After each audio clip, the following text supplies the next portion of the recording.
Tara mga mare, samahan nyo naman ako ngayong magluto ng gulay at ang lulutuin nga natin ngayon ay inabraw o dinengdeng na talbos ng kalabasa at bulaklak ng kalabasa with labong at piniritong isda. Napakadali lang nitong lutuin mga mare, so una nga ay magpapakulo muna tayo dito ng saktong dami lang ng tubig at ilagay na natin yung ating sibuyas at maglalagay din tayo ng bagoong isda. Haluin lang natin yan ng bahagya mga mare, tapos ilagay na rin natin yung ating pinakuluan na labong o yung ating bamboo shoot. Bali napakuluan ko na yan mga mare, kaya naman konting pakulo na lang o luto na lang yung gagawin natin dito. Tapos maglalagay din pala ako dito ng seasoning granules. Optional lang naman to mga mare, kung ayaw nyo maglagay ay okay lang din. So i-mix lang natin yan at takpan for 5 to 10 minutes. Pagkatapos ng ilang minuto mga mare, eto nga at luto na yung ating labong, kaya naman ilalagay na natin dito yung ating piniritong isda at isasabay ko na nga rin pala dito mga mare itong ating sitaw at isubmerge lang natin yan ng bahagya. At tatakpan ulit natin to for another 2 minutes and after nyan mga mare, saka pa lang natin ilalagay yung iba pa nating mga gulay. At kapag nga po luto na yung ating sitaw, saka pa lang natin ilalagay dito mga mare yung ating patola dahil napakabilis lang din po nitong maluto at para po hindi ito ma-overcook. At kapag nilagay na po natin yung ating mga patola, ilalagay na rin natin sa ibabaw yung ating talbos ng kalabasa dahil mabilis lang din po yung maluto.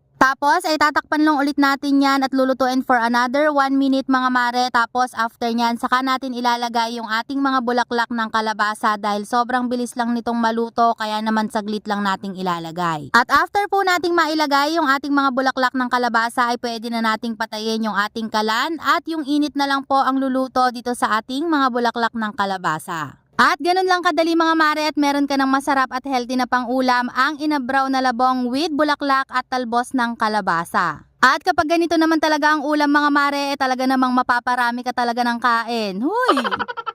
At hanggang dito na lang mga mare, sino sa inyo dyan ang paborito din ng mga ganitong ulam? I-comment nyo naman dyan sa ating comment section kung taga saan kayo para malaman ko din kung hanggang saan nakarating itong ating inabraw o dinengdeng. At kung gusto nyo naman mare nung aking lutuan, eto nga pala yung aking ginagamit na lutuan, ang Xiaomi induction cooker, at talaga namang napakaganda nito mga mare at talaga namang napaka-aesthetic. At meron na din pala yung kasama na anti-slip rubber mga mare, kaya naman hindi talaga madudulas o mahuhulog yung ating mga lulutuin. At isa pa sa pinaka nagustuhan ko dito mga mare ay hindi ito malakas sa kuryente, kaya naman lalo na sa panahon ngayon mga mare na talaga namang napakataas ng gas ay mas pipiliin talaga nating gumamit ng induction. O siya mga mare, kung naghahanap din kayo ng induction cooker na magandang klase at napaka-aesthetic, eto na yung hinahanap mo mare, napakatipid pa sa kuryente. So ilalagay ko na lang dyan sa comment section yung link, o kaya naman i-click mo na lang yung basket dyan sa baba para hindi ka na mahirapang maghanap. At hanggang dito na lang mga mare. Thank you so much for watching. Keep safe and God bless.